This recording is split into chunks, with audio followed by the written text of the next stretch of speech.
오늘 우리가 신가원 장로님의 지난 주간에 우리가 떠나보내고 첫 번째 예배를 드립니다. 김명수 권사님도 기도하셨습니다만 교인들이 우리나라 이야기 속담 격언처럼 든 자리는 몰라도 난 자리는 안다라고 하는 말이 있습니다. 신가원 장로님 생각할 때마다 우리 저쪽에 늘 앉아 계셨을 것 같은, 또 지금도 앉아 계실 것 같은 그런 마음을 생각합니다. 우리가 함께 또 남겨진 유가족, 김명수 권사님 기도하신 대로 유가족들을 위해서 기도하고, 또 교인들 서로가 위로하고 새 힘을 얻을 수 있고, 또 하나님께서 우리 신가원 장로님 영혼을 기쁘게 받으신 줄 믿고 우리 함께 예배할 수 있기를 소망합니다. 오늘 우리가 나눌 말씀은 예수께서 시각장애인과 만나는 이야기의 일부입니다. 제자들은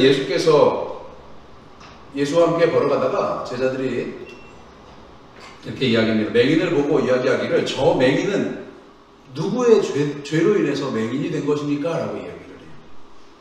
유대인들이 장애를 가지고 태어난 사람들에 대한 편견이 여기서 가장 자명하게 보이는 모습입니다. 유대인들이 가지고 있는 장애인을 대하는 태도는, 장애를 가지고 있는 이유가, 후천적으로 장애를 갖게 된 이유가 자신의 죄, 부모의 죄, 조상의 죄 때문에 선천적이든 후천적이든 장애를 갖게 된다라고 생각하는 거예요. 그런데 다시 한번 생각해 보자고요. 우리는 뜻하지 않게 길을 걷다가 혹은 사고로 인해서 여러 가지 장애를 얻을 수 있는 사람들입니다. 또한 우리가 경중의 차이이지 크고 작은 장애를 가지고 있는 모습이에요. 저는 보면 엄지손가락이 한쪽은 이렇게 굽혀지는데 한쪽은 굽혀지지가 않아요. 이런 것도 보면 이렇게 굽혀지는 분들 많이 없으실 것 같아요. 이런 것도 보면, 이런 모습에서 보면 우리는 크고 작은 모습의 차이이지 누구나 다 장애를 가지고 있어요. 그래서 여러분, 장애인의 반대말이 무슨 말이에요? 장애인주의는 아닙니다만 장애인의 반대말은 일반인이 아니에요. 비장애인이에요. 표준어가 장애인의 반대말은 비장애인이라는 거예요. 그런 의미에서 본다면 유대인이 가지고 있는 이 선입견은 굉장히 위험한 선입견이고 무지에서 오는 고정관념이 아닌가 하는 생각들을 해봅니다. 예수께서 이 땅에 오신 이유가 바로 이 잘못된 선입견, 무식함에서 오는 고정관념을 타파하기 위해서 이 땅에 오셨습니다. 그러면서 그것을 깨트려 모두가 함께 똑같이 살아가고 또 하나님의 사랑을 똑같이 받는 사람으로 살게 하기 위해서 이 땅에 오셨다는 거예요. 예수께서 그 시각장애인을 만나고 그 시각장애인을 향해서 땅에 침을 뱉어서 그 침을 이겨서 눈에 바르시고 뭐라고 얘기하십니까? 실로암 연못에 가서 씻으라고 말씀하셨어요. 그리고 그 후에 그 사람이 그 연못에 가서 자기의 눈을 씻었더니 눈을 뜨게 되었다라고 이야기해요. 그런데 그가 다시 돌아가서 그의 집에서 일반 생활을 할 때 그 동네 사람들이, 주변 사람들이 뭐라고 이야기합니까? 아니, 저 사람은 시각장애인으로 매일 저 자리에 앉아서, 길에 앉아서 구걸하던 사람이 아니냐라고 이야기를 해요.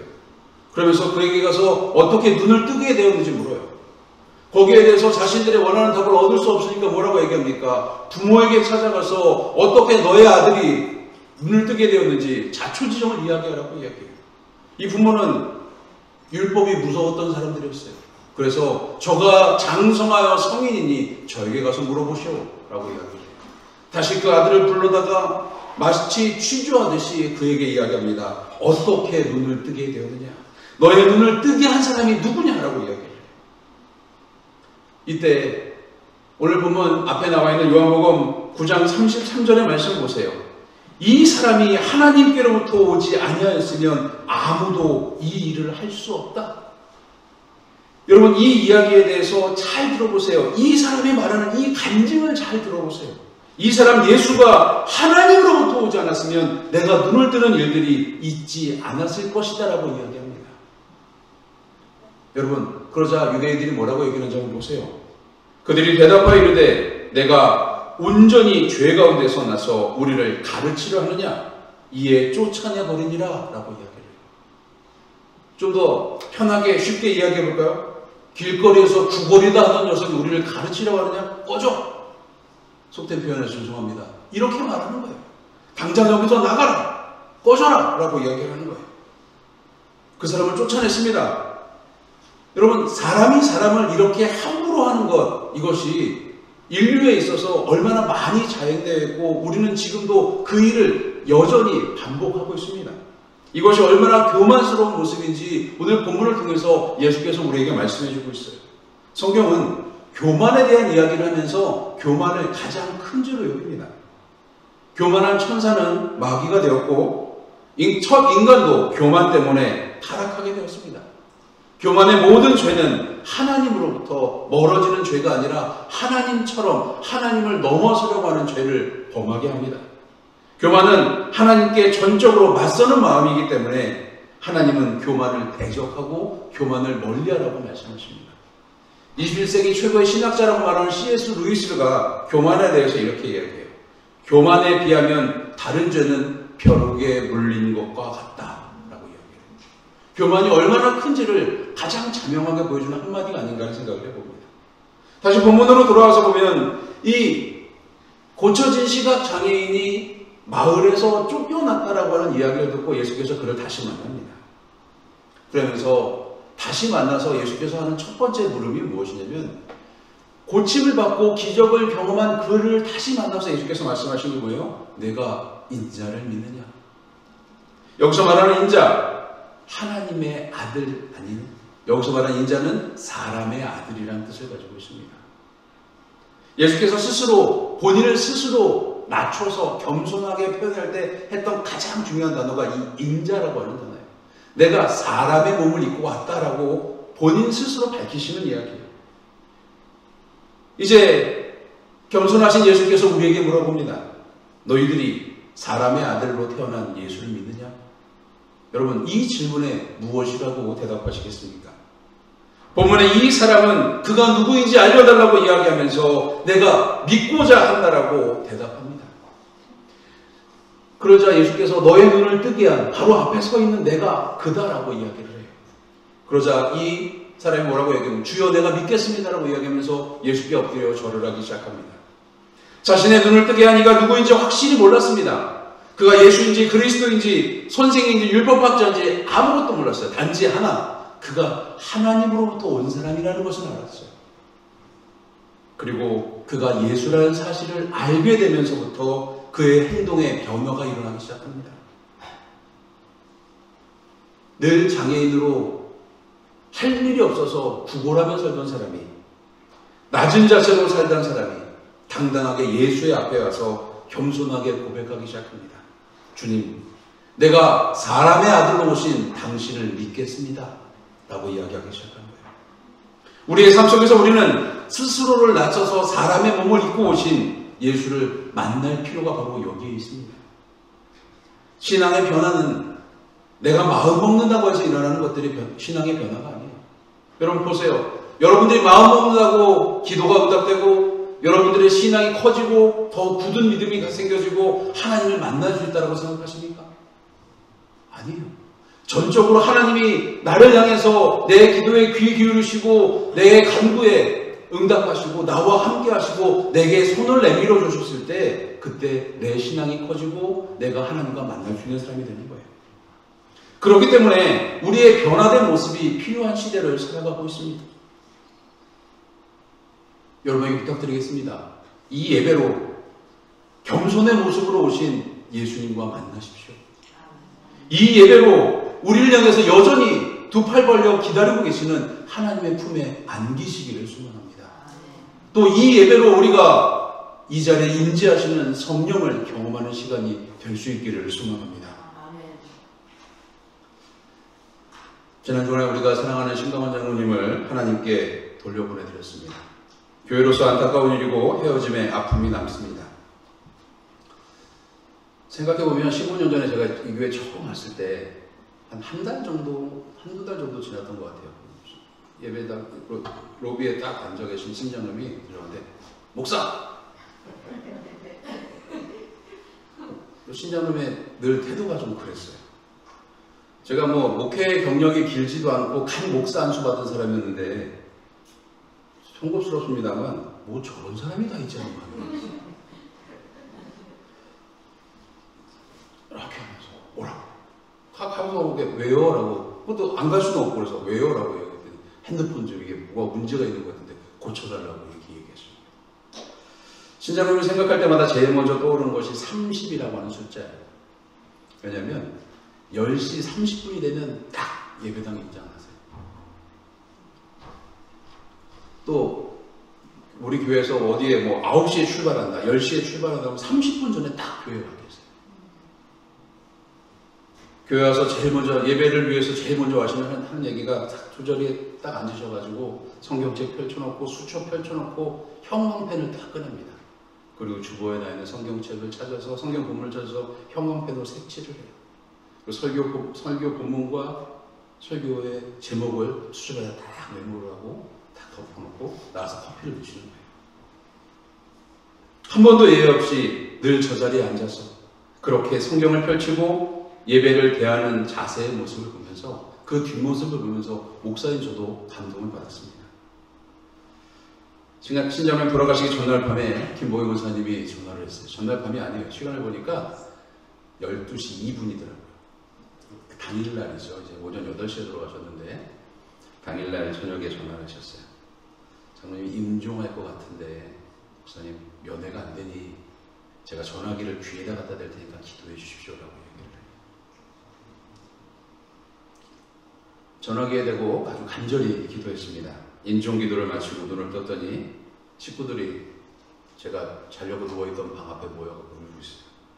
그때 저희 집에 작은 아이가 와서 얘기하는 말이 뭐냐면, 아빠, 장로님은 늘 제가 교회에 들어가면 저에게 먼저 악수를 건네주던 분이었어요. 장로님 늘 그랬습니다. 먼저 다가와 먼저 악수를 건네셨고 먼저 인사하는 분이었어요. 심지어는 제가 촬영 운행을 마치고 돌아왔을 때 저희가 손을 내밀면서 오셨습니까? 라고 얘기를 해요. 저는 여기에 사는데. 신방에 가서 좀 좋아하는 성경 구절이 있느냐고 한번 물어본 적이 있어요. 그때 장로님이 이 말씀을 펼치시더라고요. 데살로니가전서 5장 16절에서 18절까지 말씀. 항상 기뻐하라, 쉬지 말고 기도하라, 범사에 감사하라. 이것이 그리스도 예수 안에서 너희를 향하신 하나님의 뜻이니라. 장례를 마치고 이 구절을 다시 읽어보았습니다. 오해할 수도 있는 장로님의 행동, 말투, 어쩌면 겸손과 거리가 멀어 보이는 모습이었지만 그 장로님 안에는 그리스도 안에서 장로님을 향한 하나님의 뜻이 무엇인가를 늘 기도하고 간구하는 모습은 아니었을까 하는 생각들을 해봅니다. 거친 말투, 그 속에는 정이 있었습니다. 점잖은 모습, 그 속에는 장난치는 것과 농담하는 것을 좋아하던 분이었습니다. 우리는 압니다. 장로님이 예수 믿기를 정말 잘한 분이라는 것을 우리는 알고 있습니다. 우리 눈으로 장로님의 변화를 보았기 때문에 목사, 일로 와봐 라고 말하던 그분이 맨 마지막에 목사님 오셨어요? 라고 제가 신방에 갔을 때 그렇게 일어나서 인사하는 그런 행동의 변화, 신앙의 변화, 삶의 변화를 우리 눈으로 보았습니다. 다시 본문으로 돌아가 보겠습니다. 오늘 본문 39절에 보면 예수께서 이르시되 내가 심판하러 이 세상에 왔으니 보지 못하는 자들은 보게 하고 보는 자들은 맹인이 되게 함이라 라고 말씀하십니다. 예수께서 유대인들에게 내가 심판하러 이 세상에 왔으니 보지 못하는 자들을 보게 하고 보는 자들을 보지 못하게 한다라고 하는 이 말씀이 무엇인지를 생각해 볼 필요가 있어요. 바리새인들이 우리가 맹인이냐고 되묻습니다. 그러자 예수께서 예수를 만나지 못하면 변화가 없다는 것을 분명히 말씀하십니다. 예수께서 행하신 기적을 보고도 그가 하나님으로부터 온 사람이라는 것을 알지 못하면 변화가 없다는 거예요. 여러분, 우리에게는요, 변화를 요구하는 게 아니에요. 예수께서 말씀하신 이것에는 변화를 요구하는 게 아니에요. 믿음을 요구하는 거예요. 항상 기뻐하라, 쉬지 말고 기도하라, 범사에 감사하는 것보다 더 중요한 것은 이는 그리스도 안에서 하나님의 뜻이 무엇인지를 알고자 하는 갈망이 중요한 것 아니겠어요? 예수를 만났다면, 예수를 경험했다면, 예수가 행한 기적을 보았다면, 다른 사람들이 변화된 것을 느꼈다면 나의 변화는 어디에서부터 올까요? 도전받고 자극받아서 내가 저 사람처럼 할 거야 라고 노력해서 변화가 될 수 있을까요? 아니에요. 변화된 사람은 우리가 보고 싶어하는 것을 보는 사람이 아니라 예수께서 보이시는 것을 따라가는 거예요. 어떻게 어떻게 예수께서 보이시는 것을 따라갈 수 있겠어요? 믿음에 대한 가장 확실한 시를 이야기한 다윗의 시가 있어요. 시편 23편에 보면 여호와는 나의 목자시니 내게 부족함이 없으리로다. 그가 나를 푸른 풀밭에 누이시며 쉴만한 물가로 인도하시는도다. 내 눈에 보기에 좋은 풀밭, 내가 먹기 편한 물가가 아니라 여호와께서 인도하시는 풀밭이 나에게 좋은 풀밭이고 여호와께서 인도하시는 물가가 내가 쉴만한 물가라고 다윗은 고백하고 있어요. 여기서 다윗은 스스로를 마치 초식동물처럼 이야기하고 있습니다. 그런데 한번 생각해 보세요. 초식동물에게 풀밭은 안전한 곳일까요? 안전하지 않은 곳일까요? 물가는 안전한 곳일까요? 안전하지 않은 곳일까요? 안전한 곳처럼 느끼십니까? 여러분, 그런데 동물의 왕국 같은 거 보면요, 초식동물이 어디에서 제일 많이 잡혀먹는지 한번 생각해 보세요. 풀밭에서 제일 많이 잡혀먹어요. 물가에서 제일 많이 잡혀먹어요. 그 멀은 풀밭 한 구덩이에는요, 맹수들이 기다리고 있습니다. 맑은 물가 한 귀퉁이에는요, 맹수들이, 초식동물이 물 먹으러 나올 때까지 기다리고 있어요. 어떻게 해서 다윗이 푸른 풀밭이 물가가 나에게 좋은 풀밭이고 쉴만한 물가라고 이야기할 수 있을까요? 다윗은 저기 잘 보이는 언덕 위가 아니라 하나님이 함께 계시는 그 풀밭이 좋은 풀밭이라고 이야기합니다. 내 삶의 주인 되신 주님이 이끄시는 그 물가가 쉴만한 물가라고 이야기합니다. 맹수가 울거리는 풀밭이고 초식동물이 물을 먹으러 나오기를 기다리는 물가지만 그곳이 나에게 좋은 곳이고 내가 쉴만한 곳이라고 다윗은 스스로 고백하고 있어요. 왜요? 그곳에는 주님이 나와 함께 하시기 때문이라는 거예요. 맹수가 있고 나를 잡아먹으려는 육식동물이 있지만 그곳에는 나와 함께 하시는 하나님도 같이 계시기 때문에 그곳이 나에게 좋은 풀밭이고 쉴만한 물가라고 고백하는 것입니다. 여러분, 여러분들에게는 어디가 좋은 풀밭입니까? 우리에게는 어디가 쉴만한 물가입니까? 여전히 세상은 예수가 행하신 기적을 믿지 않습니다. 예수를 거부하고 예수가의 이야기를 신화라고 이야기합니다. 하지만 예수께서 행하신 놀라운 기적이 우리에게 있고 우리의 변화가 있고 우리의 믿음이 오늘 이곳에 있음을 우리가 고백할 수 있기를 원합니다. 지난 2000년 동안 여전히 신앙의 선배들이 우리에게 그 믿음을 유산으로 넘겨주었고 우리는 이제 다음 세대에게 그 믿음의 유산을 넘겨줄 때가 되었습니다. 이제 우리들의 삶이 예수를 믿고 변화되고 예수께서 행하신 일들을 간증하는 시대를 살아갈 필요가 있습니다. 예수께서 스스로 자신을 낮춰서 사람의 아들, 하나님의 아들이 아니라 사람의 아들이라고 말씀하셨습니다. 여러분, 그 사람의 아들로 오신 예수를 믿으십니까? 우리의 죄를 대속하시려고 대신 십자가로 향하시는 그 예수를 믿으십니까? 2000년 전에 그 예수를 만나지 못했지만 꿈에서 환상 중에 예수와 만났던 사도 바울은 에베소서 5장 10절에서 이렇게 고백합니다. 주를 기쁘시게 할 것이 무엇인가 시험하여 보라. 내가 이것을 하면 주님이 기뻐하실까? 이것을 주님께 시험해 보라는 게 아니라 여기서 시험해 보라고 하는 얘기는요, 분별하라고 하는 얘기예요. 내가 어떤 행동을 했을 때 주님이 기뻐하실지를 구별할 줄 알아야 된다는 거예요. 우리는 주님이 기뻐하실 일이 무엇인지 구별하며 살아가는 사람들이 되어야 돼요. 내 믿음으로 행할 수 있는 일들, 내 믿음으로 구할 수 있는 일들, 내 믿음으로 봉사하는 일들, 내 믿음으로 사랑할 수 있는 일들을 구별할 줄 알아야 한다는 거예요. 여러분, 그런데 여전히 내 눈에 보기에 좋은 풀밭, 사방의 적들이 어디에 있는지 보여지는 언덕 위에 있는 풀밭, 나만 혼자 프라이빗하게 개인적으로 물을 마실 수 있는 물가, 그것을 요구하며 살고 있지는 않아요. 다윗은 스스로 넓은 풀밭 속에서 맹수가 울거리는 그 풀밭에서 주님이 나와 함께 하시기 때문에 그것이 좋은 풀밭이라고 이야기합니다. 물이 많아서 쉴 만한 물가가 아니라 쉬면 육식동물에게 잡혀먹지만 주님이 함께 계시기 때문에 물을 마실 수 있는 그것이 쉴 만한 물가라고 이야기합니다. 우리가 이 사순절에 행할 수 있는 주님이 가장 기뻐하실 일이 무엇인지 한번 보자고요. 내가 예수를 구주로 삼고 내가 이 땅에서 수많은 사람들을 진심으로 사랑하고 내가 이 땅에서 원수를 사랑할 수 있는 것 내 능력으로 할 수 없어요. 여러분 한번 보세요. 튀르키예 지진이 난 지 꽤 오래됐어요. 우크라이나 전쟁이 난 지 1년이 넘었어요. 수많은 난민이 생기고 홀로 된 사람들, 고아, 과부된 사람들이 가족을 잃은 사람들이 수없이 발생하고 있어요. 한 프로그램을 보다 보니까요, 그런 얘기 하더라고요. 튀르키예 안에서 22만 채가 무너졌대요, 집이. 어마어마한 액수잖아요. 어마어마한 숫자잖아요. 어마어마한 사람들이 그 밑에 깔렸을 거 아니에요. 새벽 4시에 지진이 일어났으니 자다가 붕괴를 당한 거 아니에요. 여러분 그 이야기를 들으면서 가슴이 아프세요? 여러분 그 이야기를 들으면서 절절하게 가슴 아파서 눈물을 흘리면서 기도하세요? 우리의 감정으로는 이웃을 사랑하는 게 쉽지 않아요. 내 원수된 사람들을 저는 아직도 잊지 못하는 한 사람, 늘 잊는다고, 늘 사랑한다고 고백하지만 아직도 잊지 못하는 한 사람이 있어요. 1998년 4월 2일 부활절에 저보고 교회 가지 말라 이건수 병장. 그놈의 자식 내가 만나면 한 대 꼭 줘보고 싶어요. 그런데요, 예수를 사랑하기 시작하니까 그 사람의 영혼이 불쌍해 보이기 시작해요.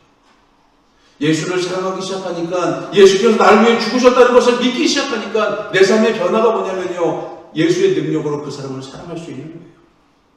하나님의 아들 예수께서 우리에게 오셨고 우리는 이 예배로 그 예수와 만날 수 있는 사람들이 되었어요. 이제 세상으로 나가야 됩니다. 그 세상엔 여전히 우리를 시기하고 질투하고 미워하고 우리가 자빠지고 넘어지기를 기다리는 맹수와 육식동물들이 가득한 세상으로 나가야 돼요. 그런데 그곳이 주님이 함께 하시기 때문에 좋은 풀밭인 줄 믿습니다. 그것이 주님이 함께 하시기 때문에 쉴만한 물가인 줄 믿습니다. 우리의 변화는요, 믿음에서부터 시작해야 돼요. 내가 인자를 믿느냐? 내가 사람의 아들로 온 예수를 믿느냐? 나 예수를 믿느냐라는 그 질문에 대해서 우리가 할 수 있는 것, 구원하는 하나님의 놀라운 능력을 보아서 믿는 것이 아니라 구원하신 하나님의 놀라운 은혜를 알기 때문에 믿는 사람이 되기를 소망합니다. 여러분, 오늘 우리에게 주님께서 한번 더 질문하십니다. 내가 인자를 믿느냐? 우리가 믿는 그 믿음으로 인해서 예수를 믿음으로 우리의 삶의 변화가 나타나는 거예요.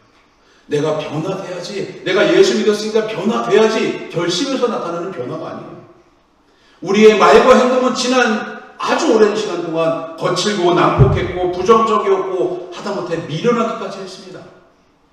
하지만 예수가 우리의 구주가 되는 그 순간, 사람의 아들로 겸손하게 이 땅에 오신 예수가 나의 그리스도가 되신 그 순간, 나와 동행하시는 주님을 발견하는 그 순간 내 삶이 변하기 시작하는 거예요. 화를 잘 내고 거칠던 말투가 부드럽고 온화한 말투가 되고요. 원수까지도 사랑할 수 있는, 사랑이 많은 사람이 될 수 있는 거예요. 비록 세상에서 공격당하는 초식동물 같은 그리스도인들이지만 주님이 함께 하시기 때문에 어디나 누울 만한 풀밭이고 쉴 만한 물가가 되는 줄 믿습니다. 오늘 우리가 살아가고 있는 이 사순절 4번째 주일에 예수의 삶을 나의 삶으로 보여주기를 소망합니다. 우리는 유리 같은 사람이 되면 안 돼요. 나를 비춰서 내 안에 무엇이 있는지 보여주는 게 아니라 나를 비춰서 내 안에 있는 예수를 보여줄 수 있는 사람이 되어야 된다는 거예요. 주님이 나와 함께 하십니다. 주님이 나와 함께 하십니다. 내가 예수를 믿습니다.